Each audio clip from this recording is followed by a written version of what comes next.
teman-teman semuanya. Salam sejahtera bagi kita semua. Apa kabar kalian semua? Kami dari kelompok 3, mata kuliah Audit Investigatif C1. Materi pembahasan yang akan kami jelaskan yaitu Audit Investigatif dengan ruang lingkup pencegahan kecurangan. Yang mana tugas ini kami tujukan untuk memenuhi ujian presentasi. Mata kuliah Audit Investigatif C1 diampu oleh dosen pengampu Bapak Arif Himawan Dwi Nugroho, SE, AK, MM, CA, CPA. Sebelum kami memulai presentasi, alangkah lebih baiknya kami akan memperkenalkan nama anggota kelompok kami. Perkenalkan, saya sendiri Salsa Dewi Irmayanti, biasa dipanggil Salsa, dengan NIM 1905520155. Saya dari Fakultas Ekonomika dan Bisnis, jurusan S1 Akuntansi, Universitas Tikubang, Semarang. Halo semuanya, perkenalkan saya Puspita Isnovianti, NIM 1905520153. Saya dari Fakultas Ekonomika dan Bisnis, Universitas Tikubang, Unisbank, Semarang, Prodi Akuntansi S1. Saya akan menjelaskan mengenai teori fraud Pentagon. Apakah teman-teman semuanya masih asing dengan apa itu fraud? Saya akan menjelaskan sedikit pengertian mengenai fraud. Fraud adalah sebagai tindakan yang disengaja oleh satu individu atau lebih dalam manajemen yang bertanggung jawab atas tata kelola, karyawan, dan pihak ketiga yang melibatkan penggunaan metode kecurangan, tipu muslihat untuk memperoleh satu keuntungan atau pelaku secara tidak adil atau melanggar hukum. Pengertian yang saya jelaskan tadi itu menurut IAPI. Di bidang ekonomi, fraud seringkali dilakukan saat penulisan laporan keuangan. Tentu saja, perbuatan ini dapat merugikan perusahaan dan kekeliruan dalam mengambil keputusan. Contoh fraud adalah penipuan pajak, penipuan kartu kredit, penipuan sekuritas, dan penipuan keuangan lain.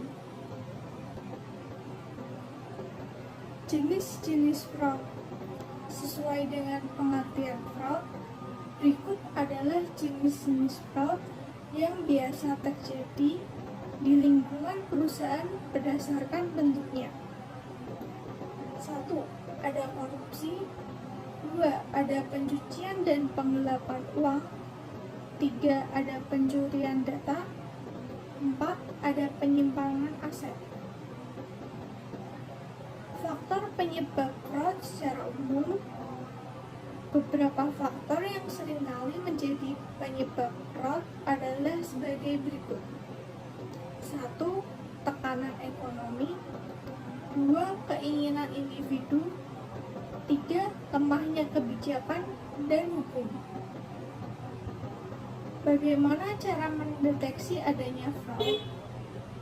Cara mendeteksi adanya fraud: 1. Memeriksa karakteristik operasional laporan. 2. Melakukan audit secara internal dan eksternal. 3. Memeriksa jajaran manajerial. Kalian tidak perlu khawatir. Saya akan memberikan beberapa tips untuk mencegah terjadinya kasus fraud di Indonesia. Tips mencegah terjadinya fraud adalah: 1. Tegas dalam menerapkan hukum. 2. Melakukan evaluasi berkala. 3. Mengadakan penyuluhan tentang fraud. Setelah saya menjelaskan materi tentang fraud, di sini saya akan menjelaskan mengenai fraud Pentagon. Apa itu fraud Pentagon? Bagi teman-teman yang belum tahu apa itu fraud Pentagon adalah pengembangan dari fraud triangle yang dikembangkan oleh perusahaan akuntan publik, konsultan, dan teknologi yang berdomisili di Amerika Serikat. Teori fraud Pentagon ditemukan oleh Donald R. Cressey pada tahun 1953. Teori fraud Pentagon menambahkan elemen baru, yaitu arogansi yang melengkapi teori terdahulu. Pada slide ketiga, saya akan menjelaskan tentang pengaruh faktor yang berpengaruh terhadap kecurangan. Perluasan elemen fraud dalam teori fraud Pentagon ini menjadikan elemen fraud terbagi menjadi 5 elemen. Apa saja 5 elemen itu? Yang pertama, tekanan atau pressure. Kedua, kesempatan atau opportunity. Ketiga, rasionalisasi atau rationalization. Keempat, kompeten atau competence.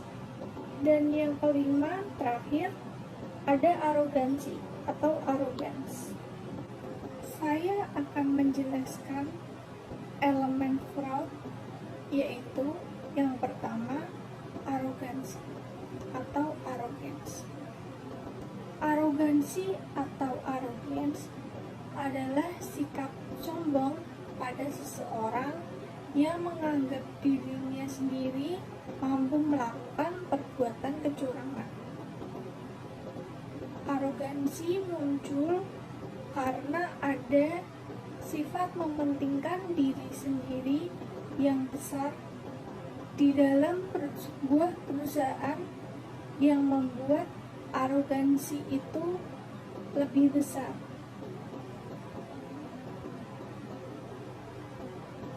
Howard menjelaskan bahwa arogansi merupakan sifat superioritas atas hak yang dimiliki dan merasa bahwa pengendalian internal dan kebijakan tidak berlaku untuk dirinya sendiri.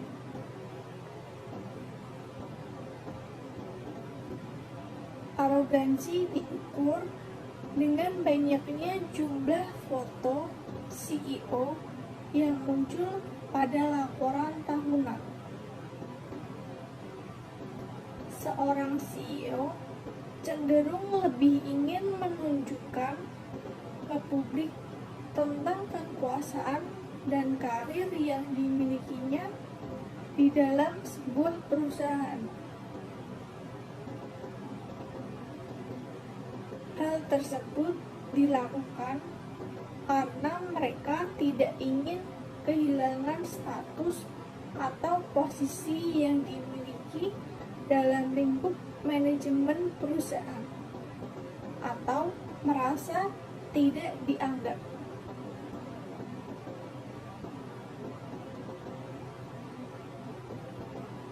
Arogansi dapat memicu terjadinya financial statement fraud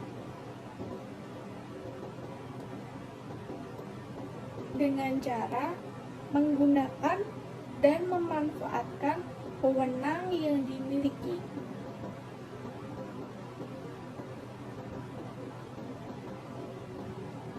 Kontrol internal sistem apapun tidak bisa membatasi tindakan dan perilaku seorang CEO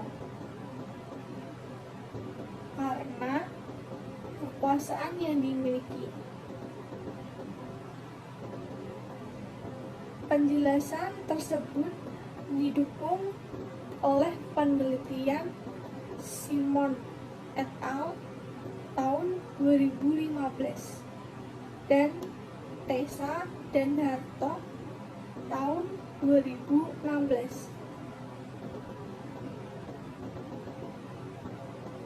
yang menemukan hasil bahwa frequent number of CEO picture berhubungan dengan arogansi yang mempengaruhi tindakan finansial statement fraud. Crow pada tahun 2011 mengembangkan teori fraud menjadi fraud pentagon teori dengan menambahkan arogansi atau arrogance sebagai faktor pendukung dalam melakukan fraud. Arogansi merupakan suatu penyikapan terhadap diri sendiri dengan menganggap bahwa merasa superior terhadap hak dan wewenang yang dimiliki dan beranggapan bahwa internal control atau sistem dan kebijakan perusahaan tidak berlaku untuk dirinya sendiri. Arogansi atau arrogance dapat diukur dengan frequent number of CEO picture. Artinya, tingkat arogansi tentunya dilihat pada sikap seorang CEO. Karena CEO merupakan manajemen paling atas di dalam sebuah perusahaan. Pada slide keempat, saya akan menjelaskan elemen fraud yang kedua, yaitu kompetensi atau competence. Kompetensi atau competence adalah kemampuan seseorang untuk mengabaikan pengendalian internal, mengembangkan strategi penggelapan, dan mengontrol situasi untuk keuntungannya sendiri.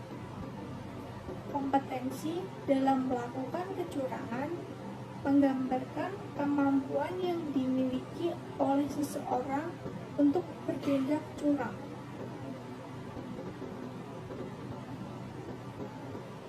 Wolf dan Hermanson berpendapat bahwa competence atau capability merupakan fraud risk faktor yang bersifat kualitatif dan merupakan pengembangan dari teori fraud triangle dan fraud diamond.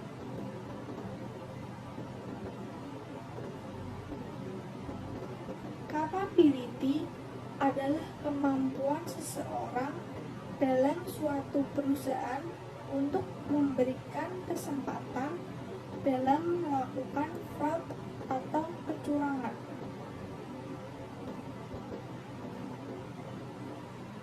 Wolf dan Hermanson tahun 2004 menjelaskan bahwa perubahan direksi sebagai wujud dari adanya konflik of interest. Perubahan direksi merupakan salah satu faktor pendorong terjadinya financial statement fraud karena dampak dari perubahan tersebut adalah adanya upaya manajemen dalam memperbaiki hasil dari kinerja direksi sebelumnya dengan merubah struktur organisasi, perusahaan atau perekrutan direksi baru yang dianggap lebih mempunyai kemampuan yang bagus dari direksi sebelumnya. Competence dalam bentuk change of direction merupakan penyempurnaan dari fraud triangle. Perubahan direksi merupakan kondisi terciptanya faktor pendorong terjadinya fraud atau kecurangan dalam perusahaan.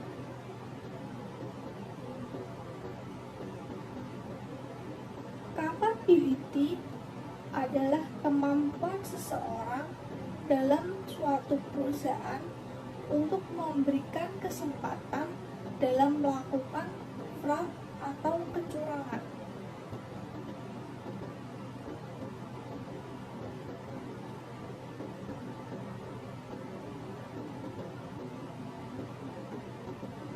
Menurut Wolf dan Hermanson, penipuan, kecurangan, atau fraud tidak mungkin dapat terjadi tanpa orang lain yang memiliki kemampuan.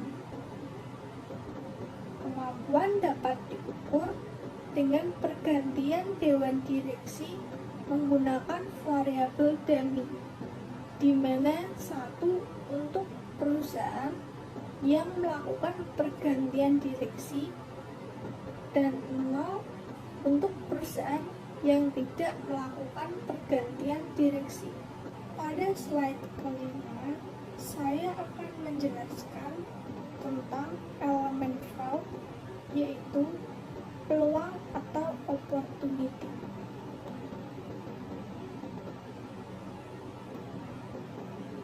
Peluang atau opportunity adalah adanya peluang atau kesempatan untuk melakukan kecurangan. Faktor ini muncul karena adanya pengendalian yang lemah. Faktor yang dapat meningkatkan peluang bagi seseorang untuk melakukan kecurangan yaitu kurangnya kontrol untuk mencegah dan mendeteksi kecurangan, ketidakmampuan dalam menilai kualitas kerja, kurangnya pengawasan, dan ketidakmampuan dalam mengantisipasi kecurangan.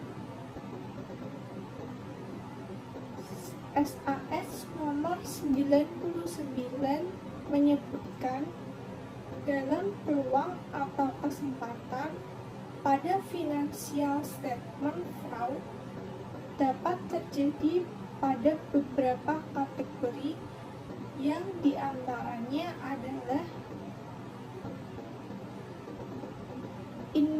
ineffective monitoring dan nature of industry.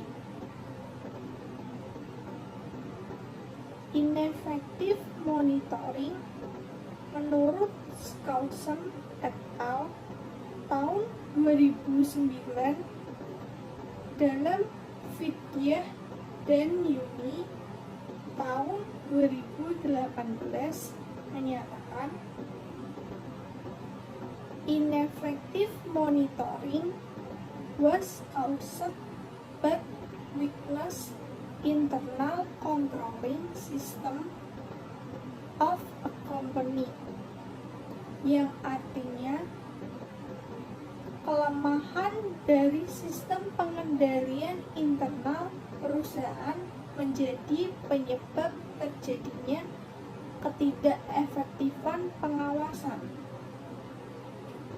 Pengawasan di dalam perusahaan dijalankan dengan adanya kebijakan yang dibuat oleh dewan direksi. Pergantian direksi dalam kurun waktu yang singkat membuat kebijakan dalam perusahaan tersebut sering berubah-ubah, di mana kesempatan untuk berbuat kecurangan tercipta. Nature of industry merupakan keadaan ideal suatu perusahaan dalam industri. Salah satu bentuk dari nature of industry adalah kondisi piutang perusahaan. Menurut Skousen, tahun 2008 dalam Buktiana tahun 2017 menyatakan perusahaan yang baik akan menekan dan memperkecil jumlah piutang perusahaan serta memperbanyak penerimaan aliran kas perusahaan. Pada dasarnya, akun piutang memiliki resiko gagal bayar pada setiap transaksinya. Oleh karena itu, perusahaan selalu memiliki akun piutang tidak tertagih dalam perusahaan yang memerlukan penilaian subjektif tergantung kebijakan manajemen. Opportunity adalah kondisi di mana seseorang dapat melakukan tindakan yang memungkinkan terjadinya kecurangan atau fraud. Ketidakefektifan Dewan Komisaris dan Komite Audit dalam menjalankan fungsi pengawasan terhadap proses pelaporan keuangan bisa menciptakan peluang tersajinya salah saji.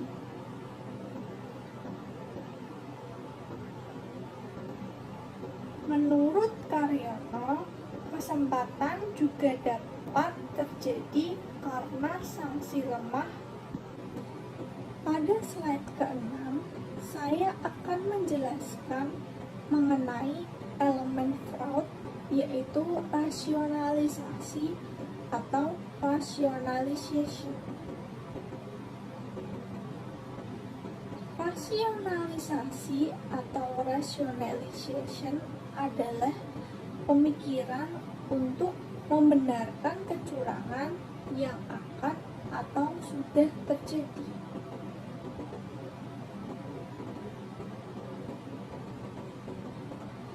Faktor ini membuat seseorang yang awalnya tidak ingin melakukan kecurangan pada akhirnya melakukan kecurangan. Rasionalisasi merupakan tindak berpikir atau membenarkan atas suatu yang telah dilakukan serta menghindari penjelasan yang sebenarnya. Seseorang yang telah melakukan suatu kecurangan akan mencari suatu alasan untuk mengatakan bahwa apa yang dia kerjakan secara rasional adalah tindakan yang benar atau tindakan yang tidak menyimpang. Pembenaran ini dibuat agar pelaku kecurangan dapat bebas dari hukuman dan resiko lainnya. Menurut Tuana Kota, rasionalisasi adalah cara pelaku untuk menenteramkan diri atau dalam artian seseorang yang melakukan kecurangan merasa dirinya tidak melakukan sebuah kesalahan. Rasionalisasi diproyeksikan dengan pergantian auditor dan opini auditor. Pergantian auditor diukur dengan variabel demi, di mana 1 untuk perusahaan yang mengganti auditornya dan 0 untuk perusahaan yang tidak mengganti auditornya.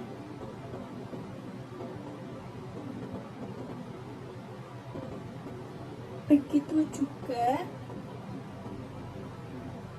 opini auditor yang diukur dengan variabel demi, di mana 1 untuk perusahaan yang mendapatkan opini wajar tanpa pengecualian dengan paragraf penjelas. Dan 0 untuk perusahaan yang mendapat selain opini wajar tanpa pengecualian dengan paragraf penjelas. Rasionalisasi atau rationalization adalah suatu sikap pembenaran seseorang kepada dirinya sendiri terhadap tindakan kejahatan yang dilakukan. Menurut Shelton tahun 2014. Rasionalisasi atau rationalization adalah alasan yang berkesan untuk membenarkan tindakan fraud dan beranggapan sebagai sesuatu hal yang wajar untuk dilakukan. St. Pierre dan Anderson tahun 1984 dan Stis tahun 1991 menjelaskan bahwa rasionalisasi atau rationalization dapat diproksikan dengan perubahan auditor karena adanya upaya penghapusan jejak audit tentang ditemukannya fraud pada audit sebelumnya. Rasionalisasi atau rationalization merupakan suatu pembenaran sikap atas fraud atau kecurangan yang dilakukan. Dalam hal ini, pihak manajemen meyakini bahwa tindakan yang dilakukan bukan merupakan suatu bentuk kecurangan, tetapi sesuatu yang memang sudah menjadi haknya karena manajemen merasa telah berjasa dan berbuat banyak untuk organisasi.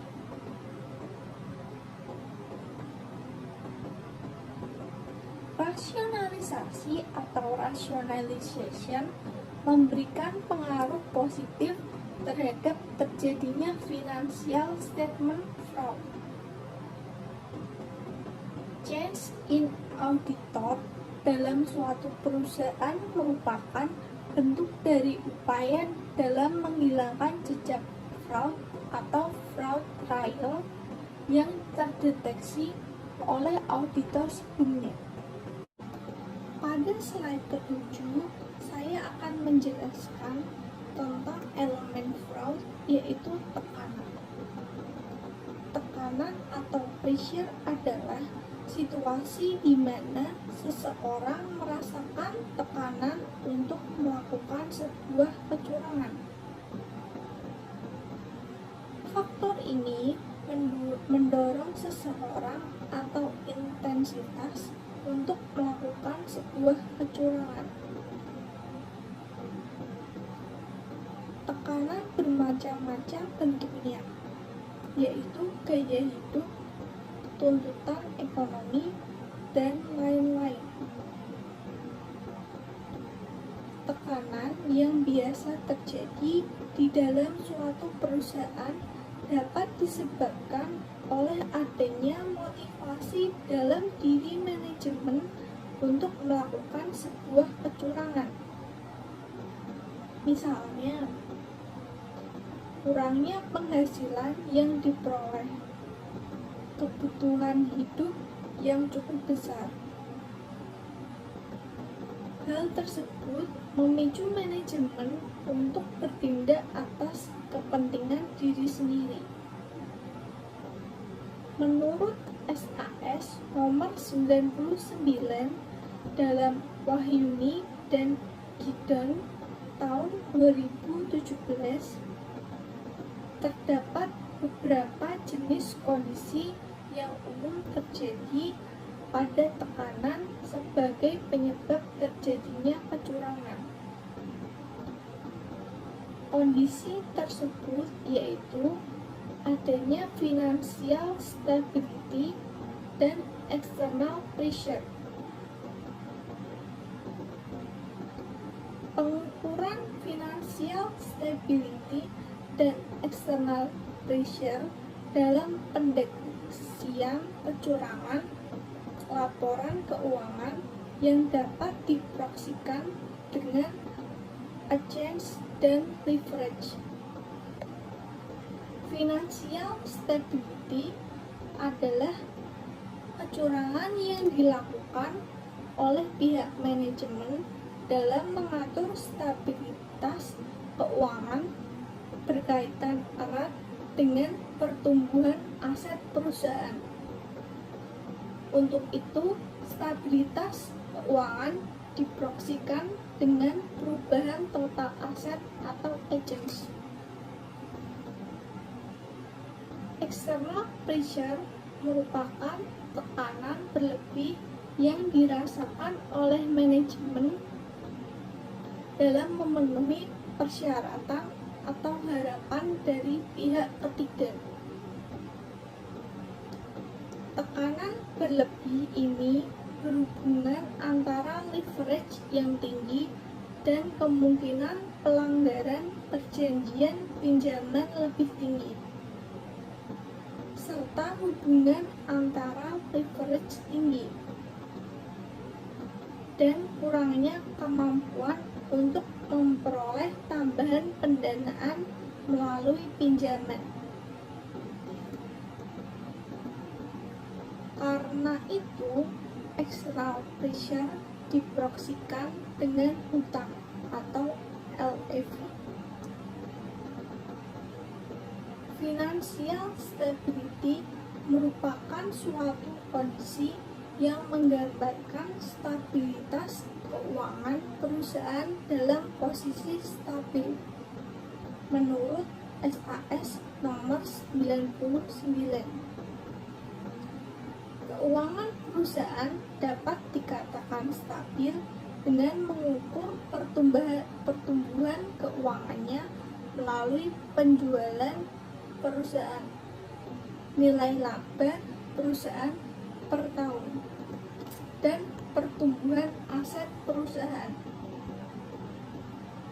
Financial stability atau stabilitas keuangan perusahaan apabila mengalami goncangan terhadap keadaan ekonomi, entitas yang beroperasi, dan industri, maka manajer menghadapi tekanan sehingga terdorong dalam melakukan financial statement fraud.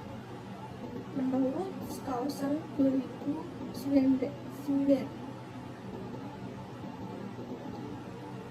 perusahaan yang memiliki financial stability tidak akan melakukan financial statement fraud. Ketidakstabilan kondisi keuangan merupakan pressure bagi perusahaan yang memicu adanya tindakan financial statement fraud dalam melakukan earning management. Menurut Albert tahun 2002, perusahaan dalam mencapai kinerja akan menggunakan metode akuntansi dengan menaikkan atau menurunkan nilai aset suatu perusahaan dengan mekanisme fair value atau kapitalisasi aset. Sebelumnya sudah dijelaskan oleh rekan saya mengenai faktor apa saja yang mempengaruhi kecurangan dan apa itu kecurangan. Di sini saya akan menjelaskan bagaimana cara mencegah terjadinya kecurangan.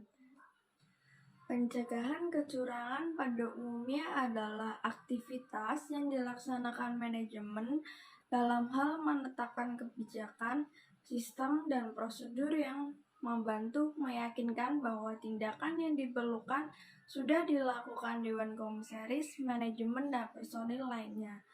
untuk dapat memberi keyakinan yang memadai dalam tiga tujuan pokok, yaitu keandalan pelaporan keuangan, efektivitas dan efisiensi, serta kepatuhan terhadap hukum peraturan yang berlaku.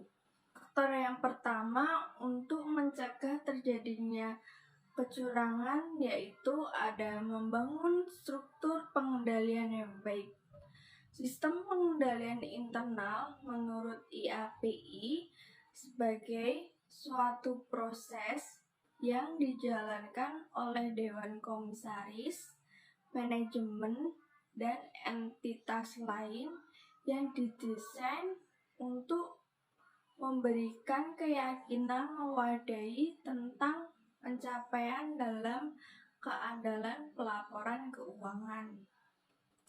Efektivitas dan efisien operasi dan kepatuhan terhadap hukum dan peraturan yang berlaku. Sistem pengendalian internal dirancang secara efektif sebab sistem pengendalian intern semakin efektif maka tingkat kecurangan semakin rendah. Hanya sesuai dengan peraturan pemerintah nomor 60 tahun 2008 SPIP terdiri dari 5 unsur.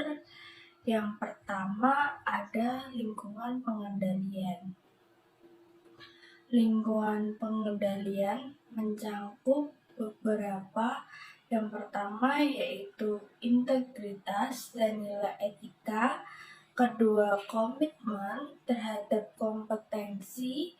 Ketiga, partisipasi Dewan Komisaris atau Komite Audit. Keempat, filosofi dan gaya operasi manajemen. Kelima, struktur organisasi. Keenam, pemberian wewenang dan tanggung jawab. Dan terakhir, kebijakan dan praktik sumber daya manusia. Yang kedua, ada penilaian resiko. Penilaian resiko adalah identifikasi entitas dan analisis terhadap resiko yang relevan untuk mencapai tujuannya. Membentuk suatu dasar untuk menentukan bagaimana risiko harus dikelola. Resiko dapat timbul atau berubah karena keadaan sebagai berikut. Pertama, perubahan dalam lingkungan operasi, personel baru, sistem informasi yang baru dan atau diperbaiki. Selanjutnya ada teknologi baru, lini produk atau produk aktivitas baru. Selanjutnya ada operasi luar negeri dan standar akuntansi baru. Untuk poin yang ketiga ada kegiatan pengendalian.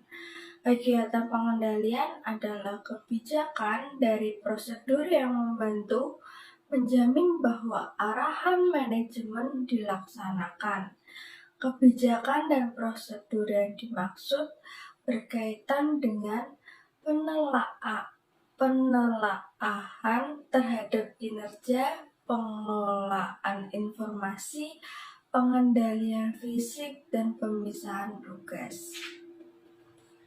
Poin keempat ada informasi dan komunikasi.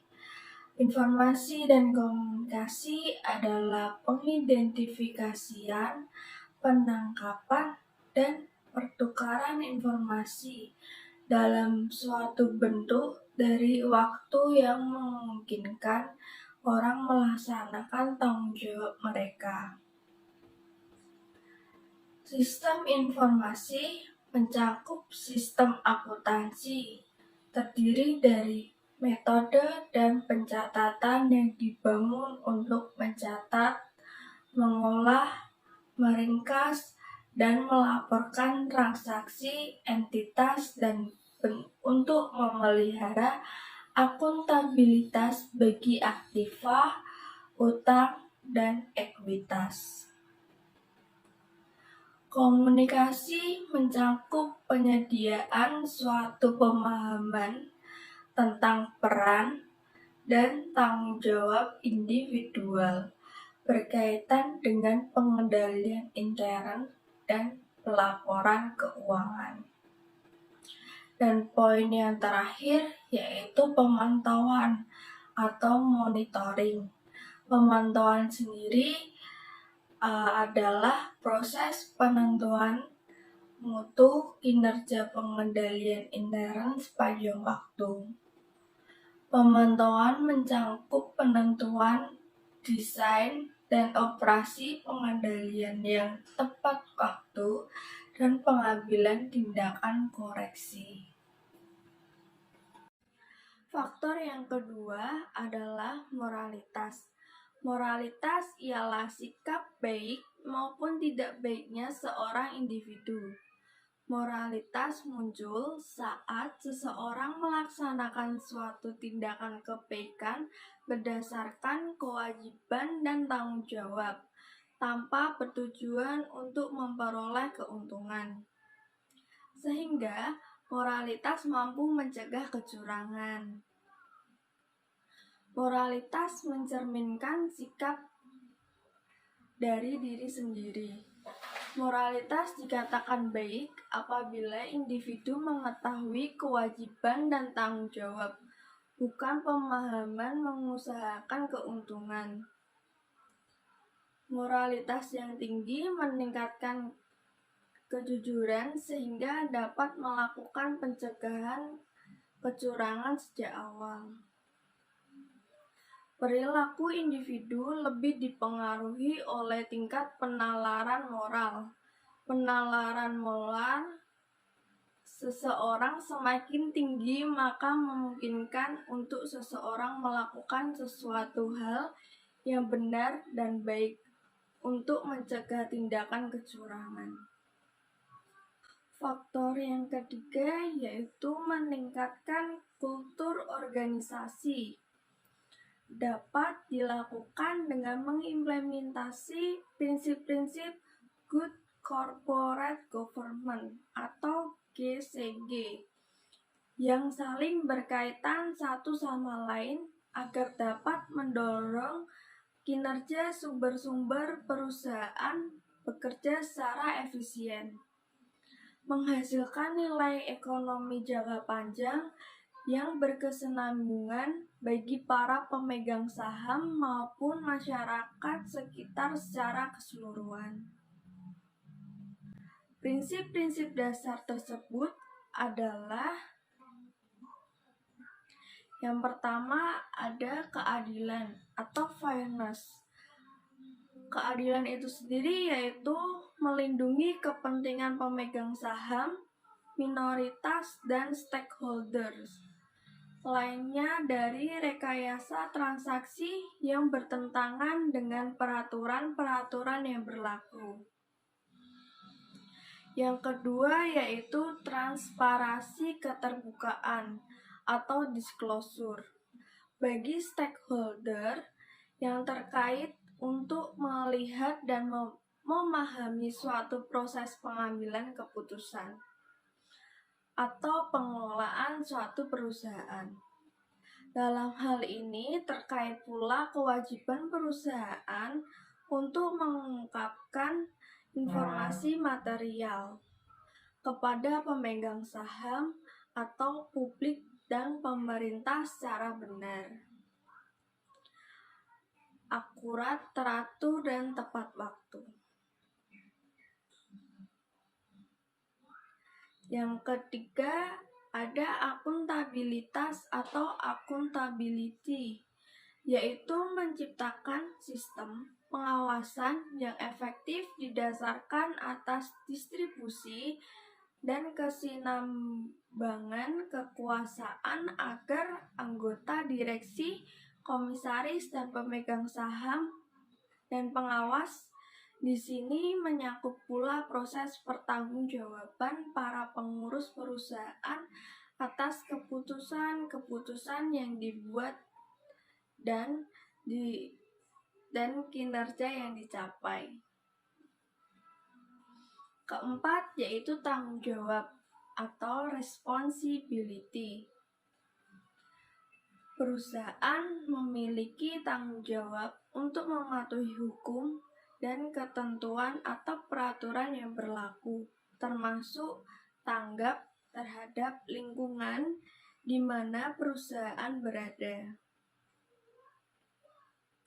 Yang kelima yaitu keandalan atau reliability. Pihak manajemen atau pengelola perusahaan dituntut untuk memiliki kompetensi dan profesionalisme dalam pengelolaan perusahaan. Yang keenam yaitu pihak manajemen atau pengelola perusahaan dituntut untuk memiliki komitmen penuh untuk selalu meningkatkan nilai perusahaan dan bekerja untuk mengoptimalkan nilai pemegang sahamnya. Keenam, komitmen, yaitu pihak manajemen atau pengelola perusahaan dituntut untuk memiliki komitmen penuh untuk selalu meningkatkan nilai perusahaan dan bekerja untuk mengoptimalkan nilai pemegang saham serta menurunkan resiko perusahaan. Faktor yang keempat dari pencegahan terjadinya kecurangan yaitu mengefektifkan fungsi internal audit. Walaupun internal auditor tidak dapat menjamin bahwa kecurangan tidak akan terjadi, namun ia harus menggunakan kemahiran jabatannya dengan seksama, sehingga diharapkan mampu mendeteksi terjadinya kecurangan dan dapat memberikan saran-saran yang bermanfaat kepada manajemen untuk mencegah terjadinya kecurangan. Saya akan menjelaskan beberapa hal yang harus diperhatikan oleh manajemen agar fungsi internal audit bisa efektif dan membantu manajemen dalam melaksanakan tanggung jawab dan memberikan analisa, penilaian, saran, dan komentar mengenai kegiatan yang diperiksa oleh auditor sebagai berikut. Yang pertama, internal audit departemen harus mempunyai kedudukan yang independen dalam organisasi perusahaan. Dalam arti kata, ia tidak boleh terlibat kegiatan operasional perusahaan dan bertanggung jawab kepada atau melaporkan kegiatannya kepada top manajemen. Yang kedua, internal audit departemen harus mempunyai uraian tugas secara tertulis, sehingga setiap auditor mengetahui dengan jelas apa yang menjadi tugas, wewenang, dan tanggung jawabnya.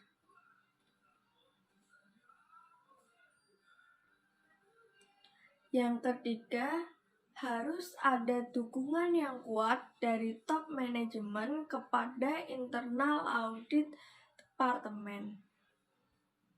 Keempat, internal audit departemen harus memiliki sumber daya yang profesional dan bisa bersikap objektif dan mempunyai integritas serta loyalitas yang tinggi. Kelima, internal auditor harus bisa bekerja sama dengan akuntan publik. Jika internal auditor sudah bisa bekerja secara efisien dan efektif dan bisa bekerja dengan akuntan publik, maka audit fee yang harus dibayarkan kepada KAP bisa ditekan menjadi lebih rendah. Karena hasil kerja internal auditor bisa mempercepat dan mempermudah penyelesaian pekerjaan KAP.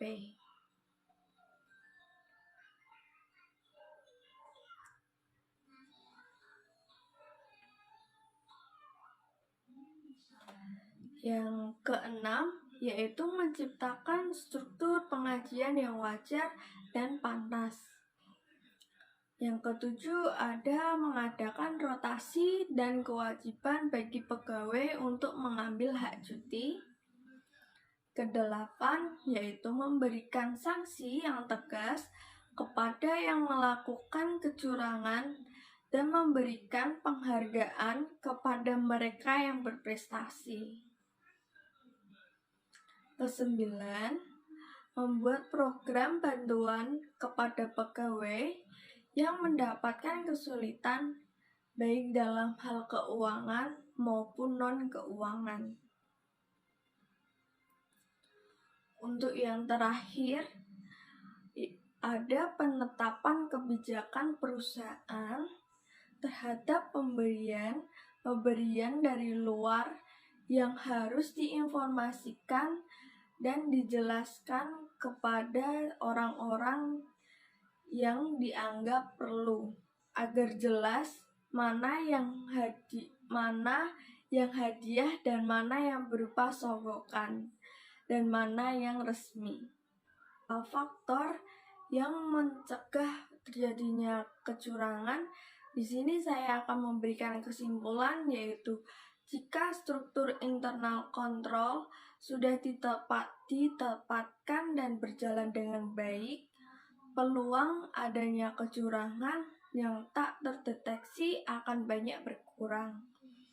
Pemeriksa kecurangan yang harus mengenal dan memahami dengan baik setiap elemen dalam struktur pengendalian manajemen, agar dapat melakukan evaluasi dan mencari kelemahannya.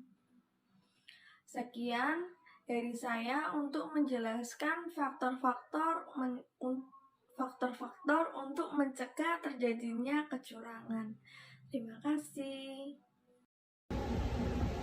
Sekian presentasi yang bisa kami sampaikan. Mohon maaf apabila banyak materi yang kami jelaskan kurang jelas atau berbelit-belit. Semoga materi dapat bermanfaat bagi kita semuanya dan kalian yang sedang menonton video YouTube ini. Terlebih lagi, video ini ditujukan untuk memenuhi ujian presentasi mata kuliah Audit Investigatif kelas C1. Semoga bermanfaat bagi teman-teman semuanya dan khususnya bagi teman-teman yang sedang berkuliah dan mengambil mata kuliah Audit Investigatif. Semoga bisa dijadikan sebagai bahan referensi bagi teman-teman semuanya. Apabila kamu sudah memutuskan untuk menekuni suatu bidang, jadilah orang yang konsisten. Itu adalah kunci keberhasilan yang sebenarnya. Motivasi dari B.J. Habibie.